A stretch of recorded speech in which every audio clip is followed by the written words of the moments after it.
कर्मणी प्रयोग. वाक्यातील क्रियापद जेव्हा कर्माच्या लिंग आणि वचनाप्रमाणे बदलते तेव्हा त्याला कर्मणी प्रयोग असे म्हणतात. उदाहरणार्थ, रामने आंबा खाल्ला. कर्मणी प्रयोगात ओळखण्याचे महत्त्वाचे मुद्दे. कर्मणी प्रयोगात फक्त कर्त्याला विभक्ती प्रत्यय असतो. कर्मणी प्रयोगाचे वाक्यातील क्रियापद भूतकाळात येते.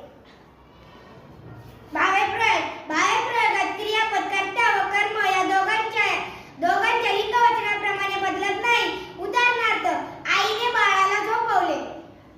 भावे प्रयोग ओळखण्याचे महत्त्वाचे मुद्दे. भावे प्रयोगात कर्त्याला व कर्माला विभक्ती प्रत्यय जोडलेले असते. भावे प्रयोगात क्रियापद हे एकारांत असते. उदाहरणार्थ, कुबेरला आजीने बोलावले. भावे प्रयोगाचे दोन प्रकार पडतात. सकर्मक भावे प्रयोग. सकर्मक भावे प्रयोगात क्रियापद कर्मासह असते. उदाहरणार्थ, पोलिसांनी चोराला पकडले. अकर्मक भावे प्रयोग.